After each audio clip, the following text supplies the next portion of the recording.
The war was over. Biberi. The young man walked back into the capital through streets that were not streets anymore. His father's house, ash. His mother's garden, ash. The home he had shared with his wife for one perfect year. Ash, and a doorway standing alone, like a picture frame with the picture burned out. And in that doorway stood his wife.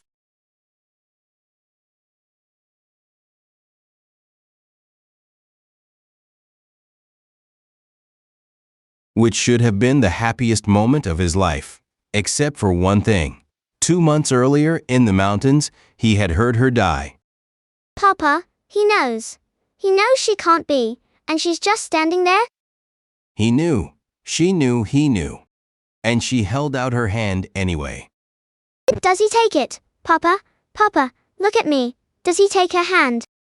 That little one is tonight's whole story. It is 600 years old, and it is the saddest love story Korea ever wrote down. And I promise you the answer to your question is the least sad part. Lie down, Budalia. We start where every great love starts. With somebody being exactly where they were told not to be. The old capital Songdo Spring. A young scholar named Yi, 18 years old, good at exactly one thing in this world, books.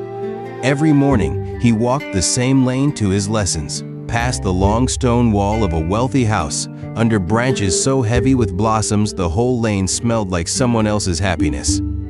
A book boy, a soft, oblivious book boy walking through flower petals. I already know where this is going, and I am so ready. One morning, over that wall, he heard something.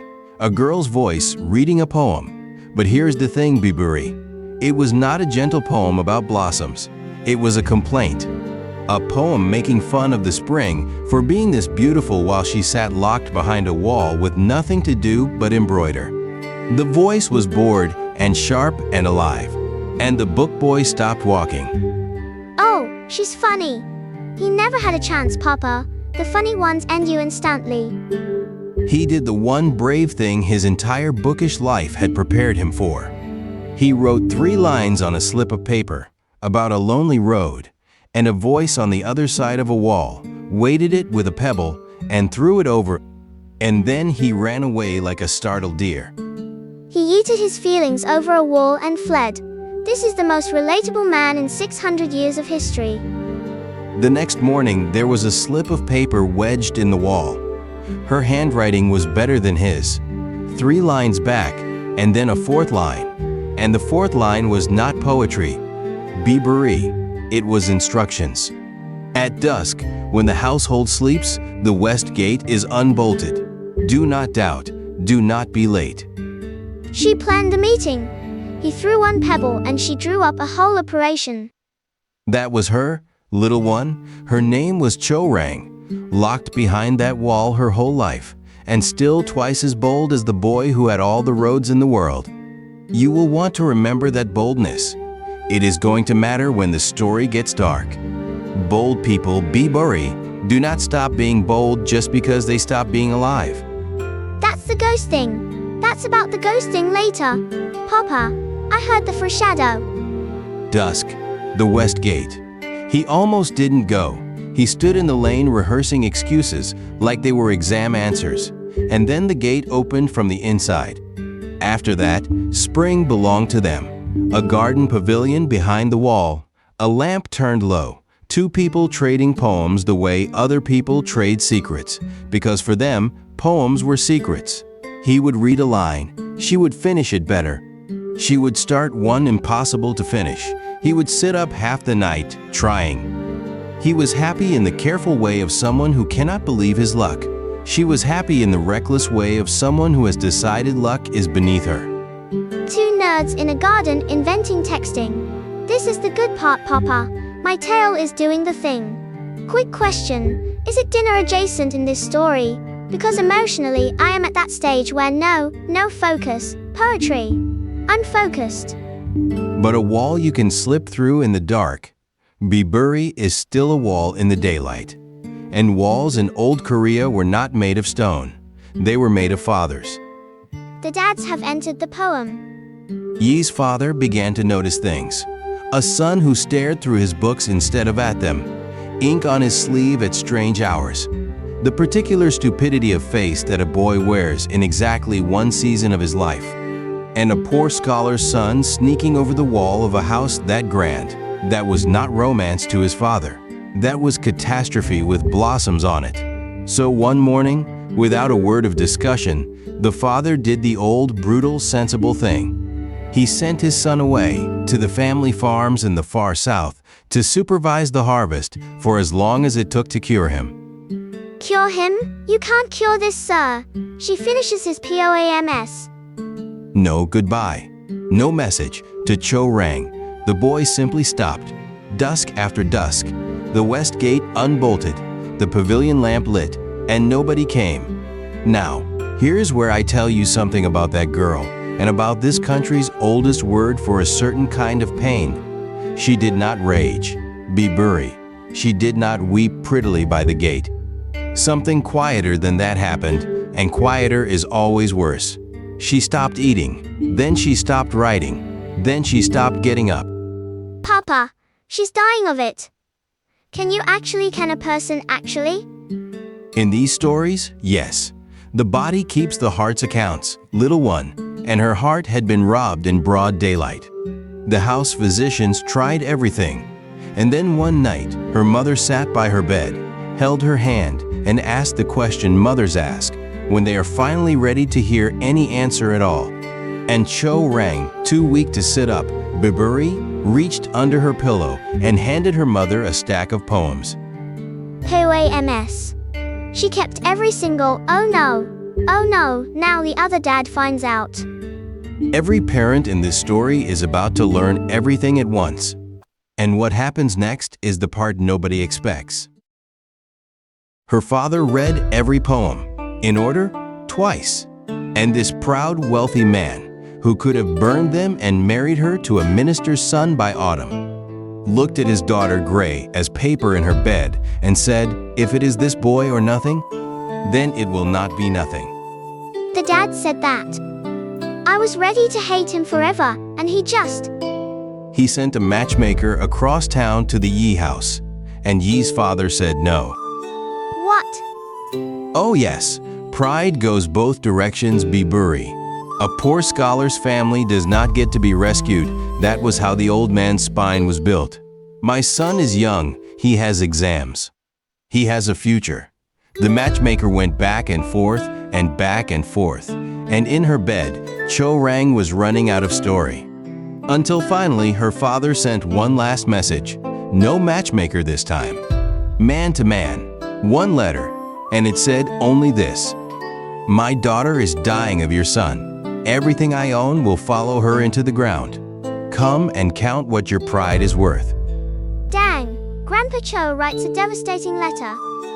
The harvest in the south ended early that year. The boy came home, Biburi came home running the last mile, they say. And by the first frost, there was a wedding.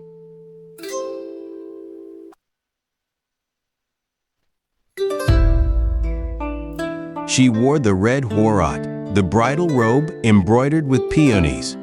The girl who had complained to spring itself about her locked wall walked out through the front gate of her father's house, in front of everyone, in broad daylight, to marry the boy from the lane. Remember her like this? Bulia? Red silk, chin high, laughing at her own wedding, which brides were absolutely not supposed to do. Front gate, in daylight, no wall. Papa, look at her, look at her. Why did you say remember her like this? The year that followed was the happiest year either of them would ever have. He passed the royal examination, highest honors, because someone was finishing his practice poems again and mocking the weak lines. She read his exam essays before he submitted them, Biburi, and she was merciless. This argument limps. A magistrate wrote this, a sleepy one, and he would clutch his chest like a wounded soldier and rewrite every line she flagged and pass at the top, and then tell everyone in Songdo his wife was his examiner, which scandalized precisely the people he wanted scandalized. He brags about her, in old Korea? Sir, that was not the custom, sir. It was not. he did it anyway. They had a house of their own near both families, and on the first full moon of autumn, all 6 of them crowded around one table. His parents, her parents, the 2 of them, and her father and his father, the 2 proud old men who had nearly starved this marriage to death between them, got quietly drunk together and ended the night composing a terrible poem, jointly, in each other's honor. Hold that table in your mind, little one. 6 people, 1 lamp, too much laughter. It is the last time the story lets them all sit down together. You keep doing that, handing me something warm and telling me to hold it, like you know exactly what's coming to take it. On summer nights, the 2 of them read in the garden until the lamp gave out, and then kept talking in the dark. 1 year, hold it in your paws a moment, little one, because the story is about to take it from us. Far to the north, past the mountains, past the border rivers, an army was moving. Bandit kings in red scarves, 100,000 of them, burning their way south. In the capital, they were a rumor, then a report, then a refugee story at the market, then bells at midnight, every bell in Songdo at once. The war is here, Papa. The happy year is over, isn't it? That's why you said, remember her. The court fled south, and the whole city fled after it, and the world came apart in a single night. And in that crowd, in the dark, in the smoke, a scholar and his wife in her plainest clothes, running with everyone they loved, his parents, her parents. 6 people holding hands in a river of 10,000 strangers. I will tell this part the way the old book tells it. Be bury, quickly, and without looking too long, because some things even ink refuses to hold. They ran for the southern mountains. The roads were rivers of people, and the riders came down on those rivers like wolves on a sheep pen. In the chaos, a hand torn from a hand. His parents, one way, her parents another.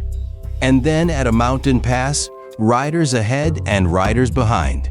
And Yi did the only thing left. He pulled his wife off the road into the rocks, and they climbed. Together though, they're still together. As long as they're together, it's... A rider saw them. Yi was ahead, pulling her up the rock face. He heard her stop. He turned, and she was not climbing anymore. She was standing between him and the man on the horse. Very straight, very still, the way she had stood at her wedding. And she looked up at her husband once. No fear in it, be bury. Just one long look, like the last line of a poem being set down. And then she looked away from him, so that whatever happened next, his face would not be in it. The old book gives her a whole speech to the bandit here. Defiance, in perfect meter. Maybe she said it. Maybe the monk who wrote it down gave her the words he wished she'd had time for. The ink blurs. The mountain keeps the rest. He searched for 3 days. He found the place. And that is all the story lets him find. Papa, I need the story to do something now.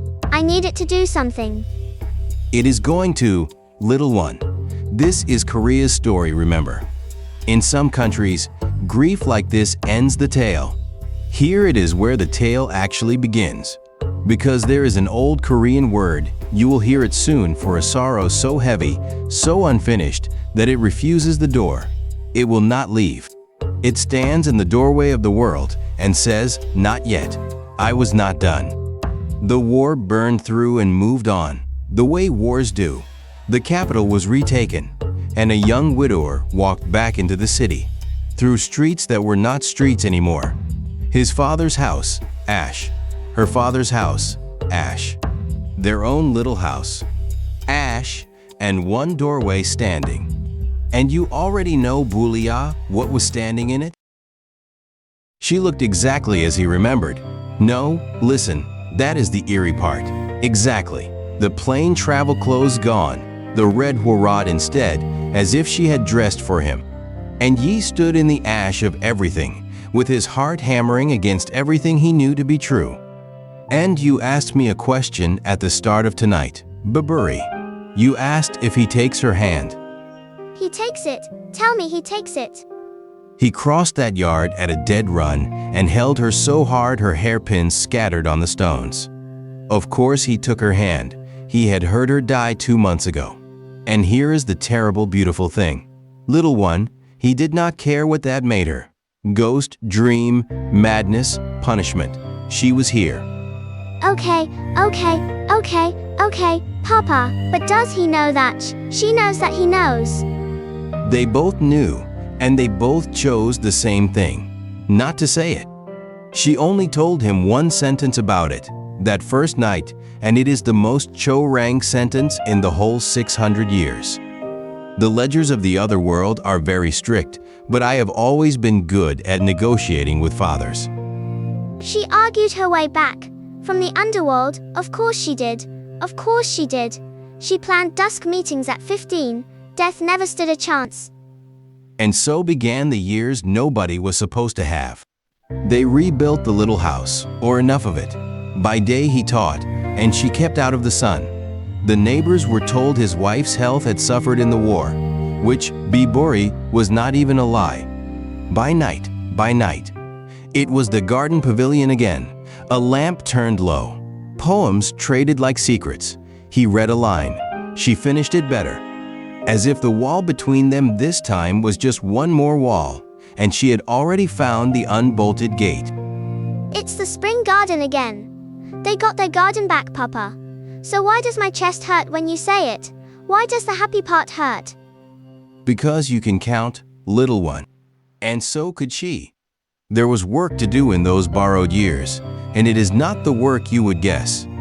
One gray morning she woke him before dawn with a list in her hand, written in her perfect hand, better than his, and the list said where the bodies were, his parents, her parents, where the war had scattered them, down to the field, down to the ditch, down to the pine with the split trunk, things no living person could know.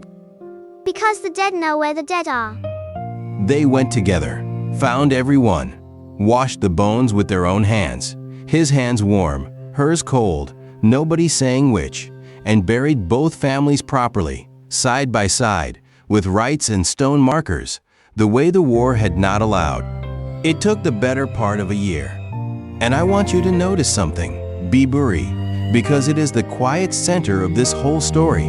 The ghost did not come back for revenge. She did not come back to haunt the men in red scarves. She came back to finish the chores of love, to bury the parents, to hold the winter nights, to finish the poem someone interrupted. Papa, what is the word? You said there's an old word for it, the sorrow that stands in the doorway and says I wasn't done. Han, one syllable, little one, and this country keeps 1,000 years of unfinished business inside it. Han, it sounds like an exhale that decided not to leave. And the nights, Biburi, the nights were the old game grown deeper. She would start a poem built to be unfinishable, a line about the sound snow makes after it lands, and slide it across the table with that duelist's look. And one night, watching him wrestle it, she said something he did not understand until much later. Leave your weak lines where I can reach them, husband, as long as there is a line of yours to finish. They cannot say, I am done here. She's not playing, Papa, the poem game, that's her permit. The unfinished lines are what let her stay. He heard it too, little one, heard the floor of it, the way you just did. And that was the night he asked the question he had been swallowing for 2 years. He put down the brush and asked her to run. Deeper south, a village with no neighbors, shutters, night markets, a whole life built inside the dark, but together, forever, and who needed daylight anyway? And she took his hand, her hand always cold, his always warm, nobody ever saying which, and she said the gentlest no in Korean literature. You would wall up the sun for me, I know. I married the boy who threw his heart over a wall. But my love, I did not come back to make you a ghost too. Oh, that's what the sad look is. She's not sad about leaving. She's sad about what staying is doing to him. 3 springs, Biburi, that is what they were given, and here is how gently this story is built. The neighbors began to ask, Why is the young master's wife never at the well? Never at the market, never in daylight, never older? He stopped inviting friends. Bolted the gate his father-in-law once unbolted. If the world found out, he did not know what would happen, and he was not going to spend borrowed time finding out. And she watched him wall the two of them in. This boy she had once taught to climb walls, and she began, very quietly, to look at him the way you look at something you are memorizing. No, I know that look, Papa. The third spring is the last one, isn't it? The buryings are done. The chores of love are. The list is finished. It happened in the pavilion, on a night so ordinary it hurts to tell. A lamp turned low, wine gone cold. She was writing, their old game, a poem started to be impossible to finish, and her brush was moving. And then, it wasn't. He looked up, and she was looking at him with her chin high, the wedding look, the mountain pass look, and she said the thing they had spent 3 years not saying. The ledger is called in, my love. I argued for a season and was given 3. There is no gate this time, and no bolt. She has to give the years back. Papa, that's not fair. She paid. She buried everyone. She did everything right. She asked him for one last thing, not to be mourned in torn clothes, not incense, none of it. One thing only. Find what the war left of me on that mountain, and lay me down beside our parents. Finish my list. And then, and the old book is exact about this, Biburi, and it is the most merciful cruelty in Korean literature. She did not fade at the door, or at dawn with time to hold each other and weep properly. She simply reached over, the way she had 10,000 times, to finish the weak line in his poem. And the ink kept its shape, and her hand did not.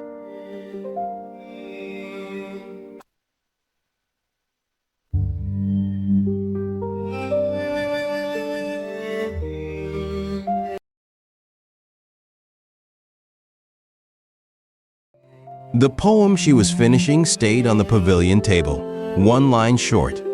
He never completed it, Biburi, and he never let anyone else touch it either, because she had told him once, laughing, what an unfinished line was worth. Some doors you leave unbolted, even knowing. He went to the mountain, he found her. He carried her down himself. Would not hire it done, a scholar with soft hands, carrying his whole life down a rock face, one careful step at a time. He laid her beside their parents, with the last stone marker, and the list she wrote in her perfect hand was finished.